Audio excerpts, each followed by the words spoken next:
नमस्कार दोस्तों, स्वागत है एक और नई वीडियो में।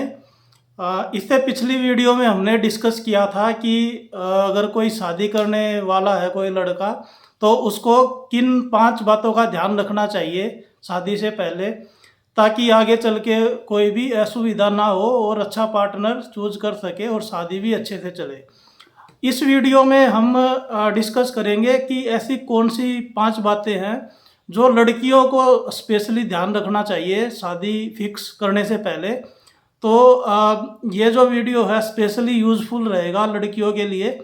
अगर कोई लड़का इसको देख रहा है तो उसको भी कुछ पॉइंट्स जो है वो बेनिफिशियल हो सकते हैं। तो मज़ा आएगा, टॉपिक बड़ा इंटरेस्टिंग है। लास्ट तक देखें वीडियो और आपको एक वैल्यू मिलेगी इस वीडियो को देखने से। तो शुरू करते हैं। पहला पॉइंट जो है वो ये है कि किसी भी लड़की को शादी के बारे में तब सोचना चाहिए जब वो फाइनेंशियली इंडिपेंडेंट हो जाए, जिसको अगर हम कॉमन लैंग्वेज में बोले तो ऐसे बोलते हैं कि अपने पैरों पे खड़ी हो जाए। पहले ये जो चीज़ थी ये लड़कों के लिए बोली जाती थी। अब 21st सेंचुरी जो है, अभी जो 2025 के बाद वाला टाइम है, ये इसमें बहुत ज़्यादा ज़रूरी है कि जो लड़कियां जो भी शादी करने जा रही हैं वो इतना कम से कम उनको अर्न करना चाहिए कि वो जो अपना खर्चा है उसको अच्छे से चला सके। क्योंकि दोस्तों आजकल आप देख रहे हैं कि शादी के बाद भी बहुत सारी समस्याएं आ जाती हैं। तो अगर बाई चांस ऐसी कोई समस्या आती है तो जो लड़की है अगर फाइनेंशियली इंडिपेंडेंट रहेगी तो वो अपना डिसीजन खुद से ले पाएगी और उसको जो है ज़्यादा समस्याएं झेलनी नहीं पड़ेंगी। तो आप जब फाइनेंशियली इस्टेब्लिश हो जाएं, आप अच्छे से जॉब कर रहे हैं या अपना कोई काम कर रहे हैं, तब उसके बाद ही आप शादी का डिसीजन लें। आज के टाइम में जो है वो ज़्यादा जल्दबाजी करना शादी के लिए अच्छा नहीं रह गया है। तो पहला पॉइंट इस चीज़ का ध्यान रखें। इसके बाद नेक्स्ट जो पॉइंट आता है वो ये है कि जिस लड़के से आप शादी की बात कर रहे हैं उसका बैकग्राउंड, उसका एजुकेशनल बैकग्राउंड, उसकी जॉब, ये सब चीज़ों का जो है वो बड़े अच्छे से आप उसका पता कर लें। क्योंकि आज के टाइम में क्या है कि कुछ जैसे ऑनलाइन भी बहुत सारी वेबसाइट से शादियां हो रही हैं, वहाँ से एक दूसरे को पार्टनर सेलेक्ट कर रहे हैं, तो उन पे फ्रॉड होने की संभावनाएं या फिर गलत इन्फॉर्मेशन देने की संभावनाएं बहुत ज़्यादा बढ़ जाती हैं।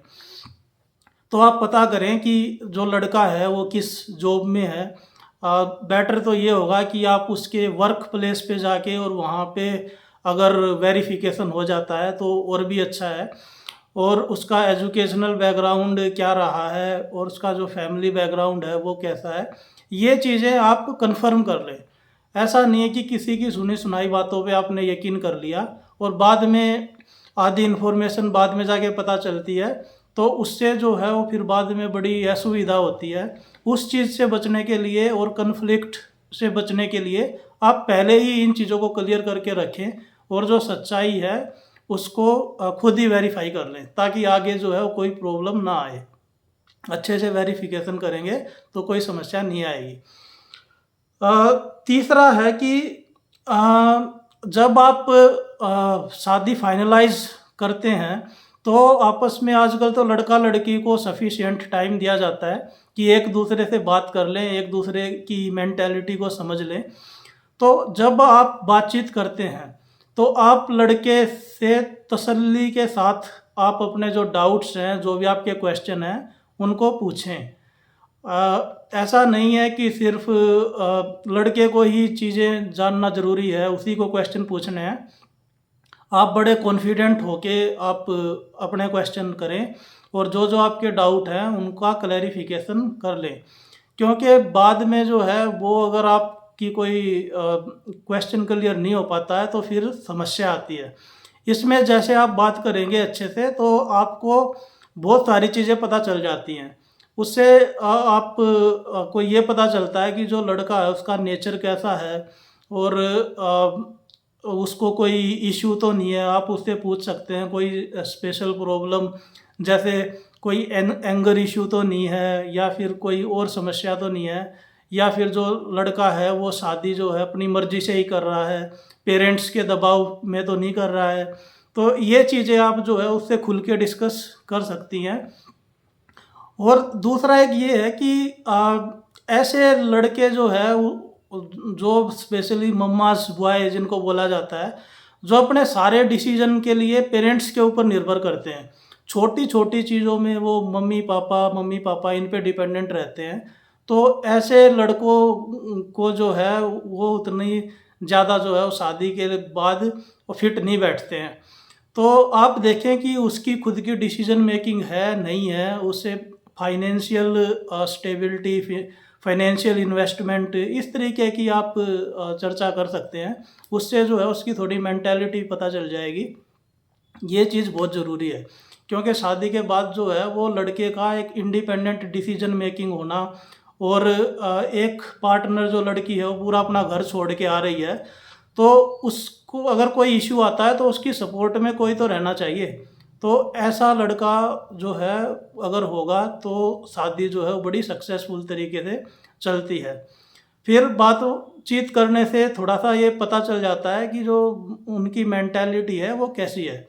इंडिया में क्या है, शादी बेसिकली 2 पर्सन्स के बीच में नहीं होती, लड़का-लड़की के ही बीच में नहीं होती, 2 फैमिली के बीच में भी होती है। तो आप ये पता करें कि कहीं उनकी जो फैमिली की जो थॉट प्रोसेस है वो कैसी है। वो गाँव में है, गाँव वाली थिंकिंग है, शहर वाली थिंकिंग है, पैट्रियार्की है, किस तरीके की जो है वो सोच है वहाँ पे। तो अगर आप ये सब चीज़ें पता कर पाते हैं तो बड़ा अच्छा होगा आपके भविष्य के जीवन के लिए। तो ये 3 पॉइंट हुए। उसके बाद आप ये पॉइंट क्लियर कर लें कि आपको शादी के बाद अपने करियर को लेके जो आपका थॉट है वो उससे डिस्कस कर लें।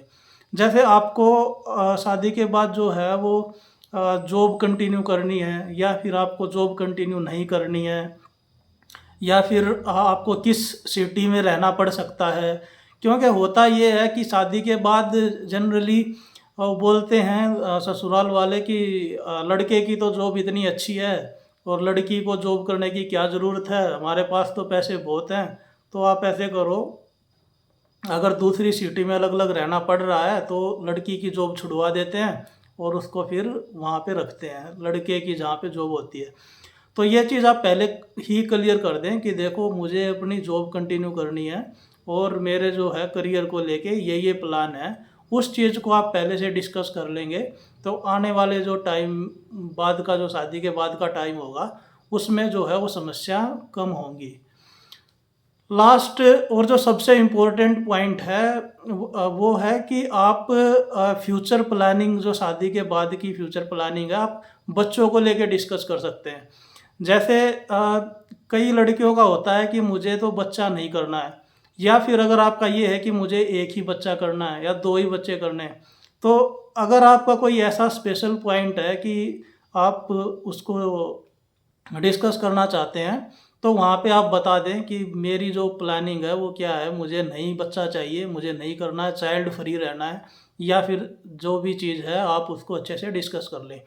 क्योंकि फिर बाद में कन्फ्लिक्ट ये आती है कि लड़के वाले के जो फैमिली वाले हैं वो बोलते हैं कि नहीं, वो मान के चलते हैं कि शादी हो रही है तो फिर उसके बाद, शादी के बाद 2-3 बच्चे जो है वो तो नॉर्मल होता है। कुछ लोग अभी 3-3 बच्चे, 4-4 बच्चे भी होते थे घर पहले तो ये चीज़ अगर क्लियर रहेगी तो बाद में फिर कन्फ्लिक्ट नहीं आती है।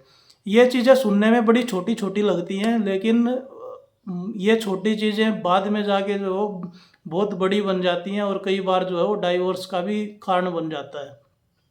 मैं अपने आसपास लोगों को देखता हूँ और बहुत सारी ऐसी केस स्टडीज़ मैंने देखी हैं, जो ऐसी छोटी-छोटी पॉइंट्स को लेके जो है जिनका बात जो है वो बिगड़ गई थी। तो जैसे क्या है कि एक मेरे ही क्लोज सर्कल में एक फ्रेंड था, तो उनका काफ़ी सही चल रहा था, और फिर बाद में जो है वो उनका जो डाइटरी हैबिट्स हैं खाने-पीने की, वो उनको लेके उनका जो है वो बाद में केस में इश्यू आ गया। कि वेजिटेरियन नॉन वेजिटेरियन इस चीज़ को लेके। तो ये जो सारी चीज़ें हैं इनको आप पहले से अगर डिस्कस करके रखेंगे तो आपकी जो मैरिड लाइफ है वो एकदम अच्छी चलेगी। अच्छा, ये तो हो गए हमारे 5 पॉइंट। उसके बाद एक बोनस पॉइंट मैं आपको और बता देता हूँ कि कुछ कुछ जो होता है ना वो लड़कों का ऐसा होता है कि जैसे ड्रिंकिंग हैबिट्स या स्मोकिंग हैबिट्स कुछ को होती है। तो अगर आपका बहुत ज़्यादा ऐसा स्ट्रॉन्ग पॉइंट है कि मुझे तो ये वाली चीज़ लड़के में नहीं चाहिए, तो आप उस चीज़ को पहले ही क्लियर कर दें।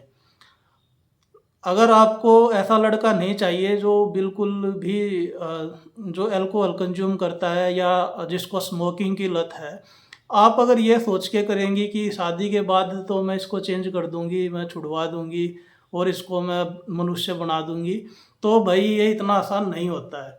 तो आप पहले से क्लियर कर दें जो भी आपकी रिक्वायरमेंट है या जैसे आपको जो चीज़ पसंद नहीं है, जो चीज़ पसंद है, तो वो पहले से आप डिस्कस करके रखेंगी तो ज़्यादा सही रहेगा। अब जैसे क्या है, मैं एक चीज़ बताता हूँ इसमें। कुछ लड़कों को जैसे हम ले मान के चलते हैं कि कुछ लड़कों को वो घूमने का एक बड़ा कीड़ा रहता है। वो क्या करेंगे, हर महीने कहीं भी जैसे गाड़ी लेके या अपनी बाइक लेके वो निकल जाएंगे घूमने के लिए। और अगर आपकी जो हॉबी है वो घूमने की नहीं है, मतलब कुछ टाइम तक सही लगता है, कभी के बार घूमने चले गए ऐसे करके, लेकिन बहुत ज़्यादा जो जिसको ओवर ट्रैवलिंग पसंद है, मतलब बहुत ज़्यादा पसंद है, तो वहाँ पे कन्फ्लिक्ट आ जाती है कि एक चीज़ एक पार्टनर को पसंद है, दूसरे को पसंद नहीं है। तो कोई ऐसी चीज़, मतलब ये तो ट्रैवलिंग का मैंने ऐसे एग्जांपल दिया, कोई ऐसी चीज़ आप उससे पूछें हॉबीज़ क्या हैं उनकी। मूवी देखना पसंद है, गाने सुनना पसंद है, घूमना पसंद है, म्यूज़िक पसंद है, क्या चीज़ पसंद है। तो ये चीज़ देखें और कहीं ना कहीं जो कुछ कॉमन ग्राउंड्स है या नहीं है वो चीज़ देख लें। ऐसा ना हो फिर कि बाद में जो है वो कन्फ्लिक्ट शुरू हो जाए। तो ये कुछ कुछ पॉइंट्स थे जो मैं अपने आसपास देखता हूँ और मुझे लगा कि ये चीज़ें जो है वो शादी से पहले अगर क्लियर हो जाएं तो लाइफ थोड़ी सही चलेगी।